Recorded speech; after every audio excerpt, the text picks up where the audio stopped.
Have you achieved success and a high income, but still lack personal fulfillment and work-life balance? You're in the right place. Welcome to the Successful But Struggling podcast. Join us as Erin, Eunicia, Joanne, and Mim share transformative insights and practical strategies just for you. Discover real stories and lessons that will elevate your personal satisfaction, professional accomplishment, and financial empowerment.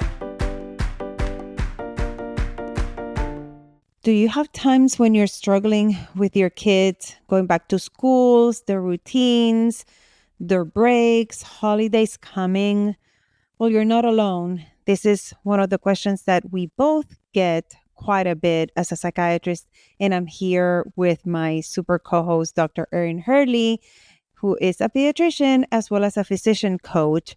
And we have so many questions about parenting and what to do and the different challenges. So I'm very excited to hear what Erin will help you with in this time of the year. So let's get straight to it, Erin. What are some of the challenges that you see families go through with their kids and in this time of the year?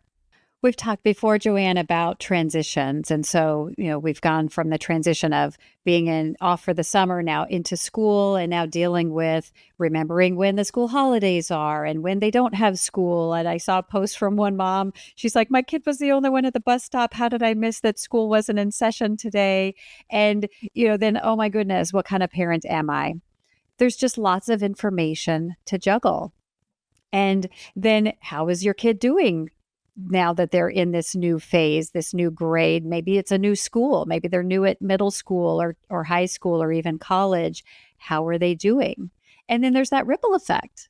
How's your child doing affecting you as a parent? And that just I don't think there's much more powerful impact as the way we feel as parents, wanting to be protective of our kids, wanting to help them be happy, wanting them to be successful. And sometimes when our kids transition to this new school year, this new level in their education, or maybe they were getting a job for the first time, it can be anxiety provoking because it's new. They're learning something new. Maybe they're trying to grow and they're getting stuck. And so as parents, we oftentimes worry about how's my child going to do? And then trying to manage all of those things in addition to our already usually very busy work schedule. Actually, just this morning, I was talking to a friend of mine who has a 10-year-old son, and he was at a private school and was having some difficulties. And then they changed them when the older kid transitioned. Then they both went to public school, and she's having all these challenges now. And she was asking me, how did you do with your kids if they struggled? And we were talking about different tools that I remember my teachers had with my kids, and talking about a behavior notebook that the teacher would write on. And then it would come to the house, and then we would have to write on it and talk with the kids, and that helped. But I'm thinking how often then when there's a struggle, we fix on those, either the kid, like there's something wrong there, or what can the school do, and more externally. And I wonder, especially with your experience, what would be a different approach that you could help us with? I love that thought about different approach. Oftentimes we get stuck in traditional, and traditional doesn't always work. Whether it's traditional parenting, whether it's traditional schooling, and oftentimes stepping back, seeing what you stepping away from the trees, look at the forest and say, what's really going on here? You see the behavior from your child or their reactions. Where's that behavior coming from? What else is going on? And can you just get curious? We love that word, curiosity. Can you just get curious and say, I wonder what's going on for my child when this is happening. I wonder how they feel when their teacher is responding in this way. Can we also get curious? I look at it as, can I put myself into each of the brains of the other people? Can I feel what they're feeling? I wonder what it's like for the teacher when they're having to address this issue with my child.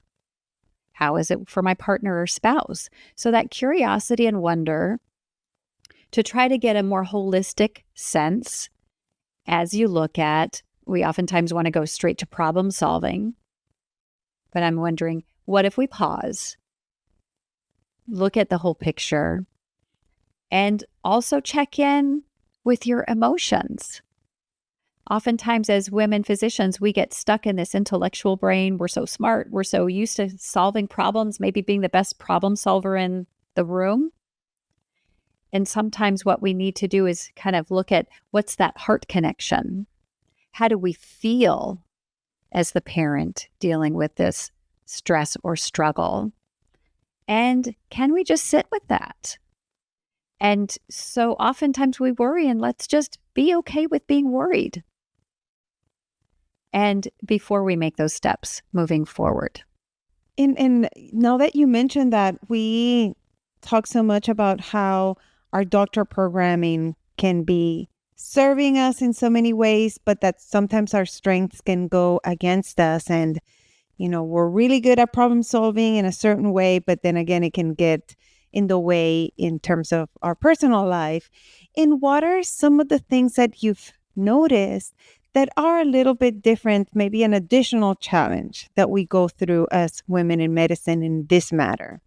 One of the big issues that can affect many of us is that whether we work full-time or part-time, we usually spend many, many hours doing work. Women physicians tend to take longer finishing our charts, longer in the electronic health record. We spend longer with our patients. We get better outcomes, but there can be a big cost to that. And we need to ask ourselves, what is this costing my relationship with my child? For my own parenting story, I thought I had my kids' needs met, either, some of the time I was home, not a ton. Some of the time my husband was home, and we had child care. Sometimes we had a live-in nanny because of mine and my husband's jobs. And I thought that was meeting the need because there was an adult there taking care of my kids' needs. One of my kids whose love language, and if you're not familiar with the 5 love languages, that was game-changing for my part in the relationship, is the 5 love languages of children, the 5 love languages of teenagers. It helped me understand that one of my children's love languages is quality time. And with the short amount that I was home, and oftentimes being distracted by work and charts and everything else, I was not giving her the volume or the quality of time that was needed for her to feel loved. And so there was a mismatch. Maybe I got her a gift. Maybe I did something for her because those are my love languages. But when I missed that critical piece of having the quality time, and that oftentimes meant one-on-one time, not mixed with the siblings or mixed with my husband, one-on-one time was few and far between. I didn't realize I was creating a mismatch, and I was kind of adding fuel to the fire of what she was struggling with based on my misinterpretation of what was needed. And so can we pay attention to what's the unique issues? And if you have a child whose love language is quality time, is there something you can do to better meet their need and see how that shifts their behavior? Because in the beginning, my focus was on what needs to be fixed with that individual, my child, versus what is the whole environment doing? What is my job as not only a physician, but also as a leader in medicine, taking more demands? What is that doing specifically for my parenting, for each of my children individually? It takes a lot of time and effort to drill down to that level of detail instead of just saying, oh, my child is XYZ, let's fix that. My thought was, what do I need to do?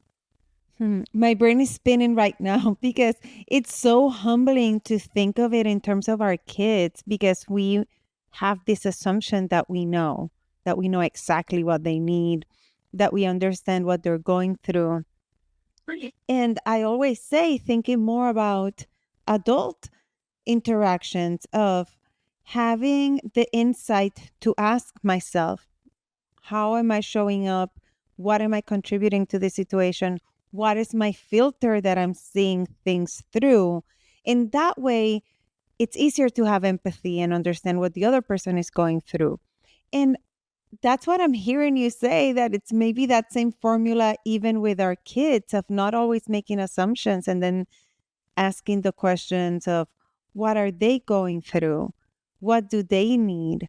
How can I, as the parent, show up differently so that I can help them better with what they really need and not what I'm assuming they need? And that's tough. That's like, even as I'm saying it out loud, I'm thinking of like, oh my goodness, because again, we always say we're the adults, we know, and then also as physicians, then we have the intellectual knowledge, like you said, like we actually know a lot already.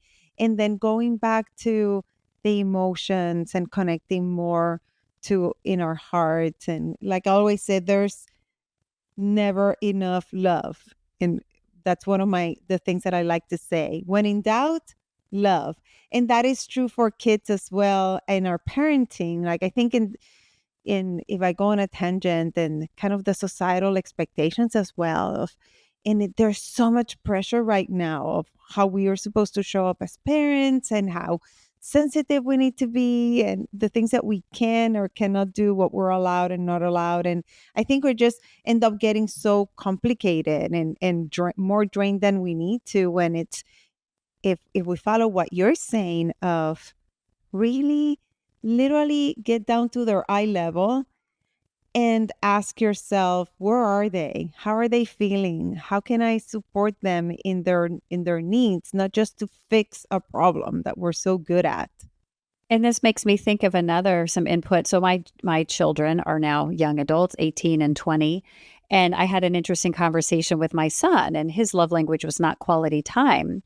But he also had to deal with me not being home that much. And he reflected that his friends all thought, "Oh, you have it so lucky. Your mom's a doctor, you have a nice house." They saw all this superficial stuff.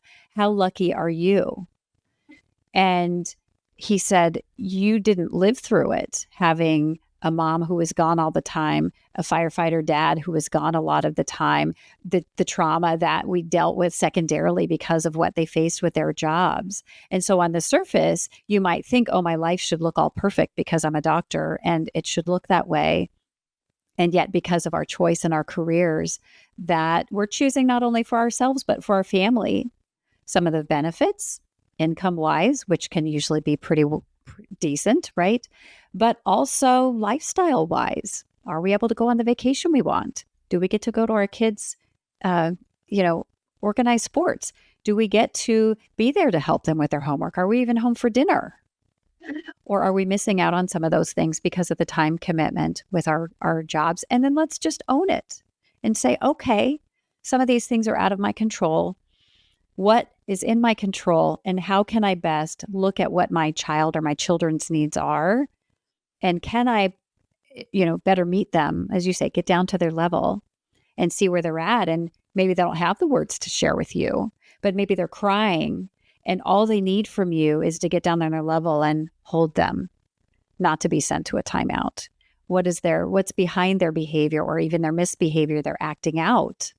And are they just crying out for love? And that's the only way to get your attention, is that negative behavior that you're like, oh, I got to stop what I'm doing, versus, they're acting good. I'm doing air quotes. And that's going to make it so their behavior is ignored because we're so busy with other things. And it hurts to think about those ways that I behaved as a parent. And this isn't meant to be critical, but it's to show some of my mistakes and some of the ways that I dealt with as parenting, to hopefully shed some light and let us get curious and ask, is there a different way to parent as a woman physician that's going to better suit my needs that because of my work, but also the needs of my family? And I'm so grateful to you, Erin, because you've been so open in talking about some of your difficulties and looking back and then thinking, where could I have done something different. And I don't like to look back and have regret or beat ourselves up, but that you were able to say, okay, those were the decisions that I did at that time with the information I had. I have different information right now and different priorities right now.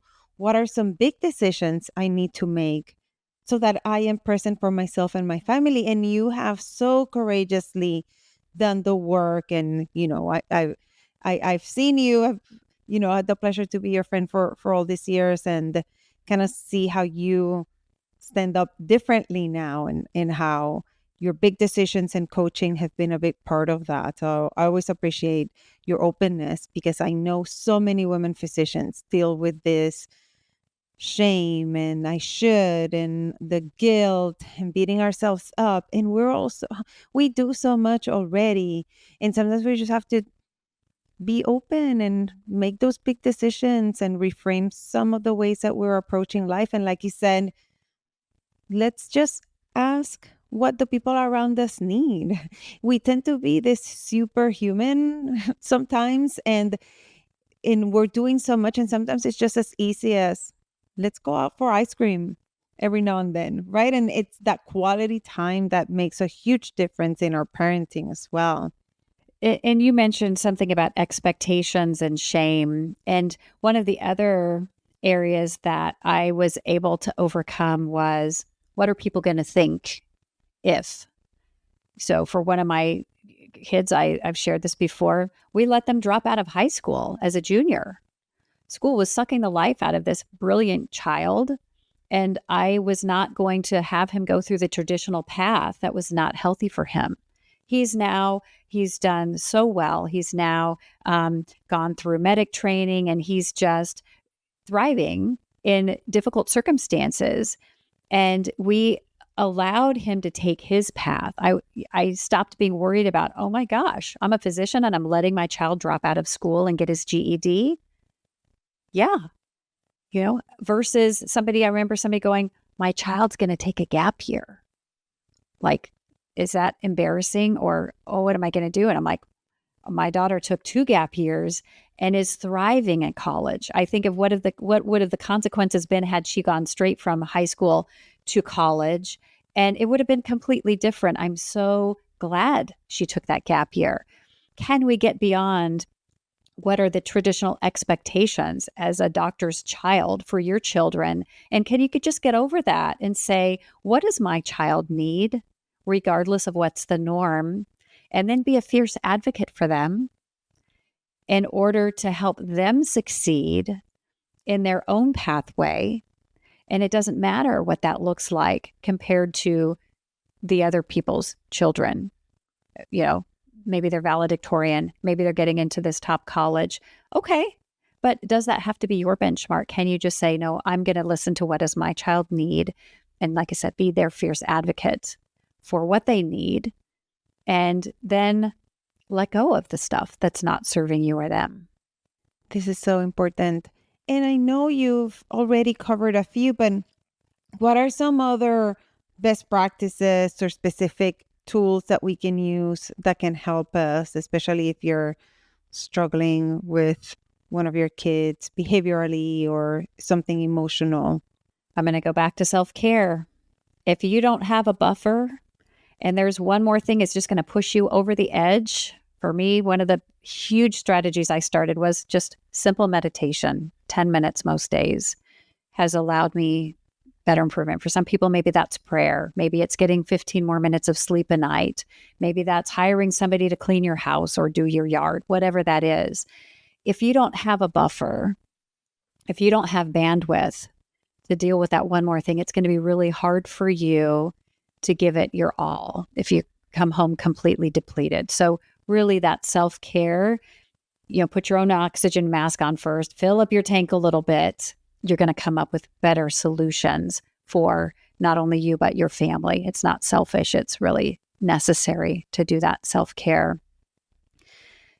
Another important thing is that asking yourself, who are the other players? And this includes the teachers, the school system. So often it can be, pointing the finger and blaming, if they didn't have so many kids in the classroom, if they had this other class, if they were allowed to go to this other school.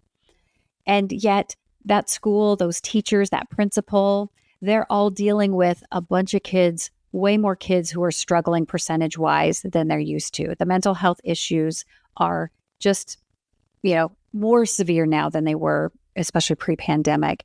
Life is more complicated for everyone. So can we give some grace when we're looking at why aren't they getting to my child's needs? Why are there these delays? Why are these limitations? And just getting curious and saying, I wonder what's in our control. I wonder, is there something I can do to help support my teacher, my kid's teacher, be more of a support for them? I wonder if there's some things we're not tapping into that you yourself have control over, and coming at it compassionately and getting on the same page as everybody else so that we're understanding. Maybe we're not happy with the outcome, but that doesn't mean we need to add fuel to that fire and make it worse than it already is.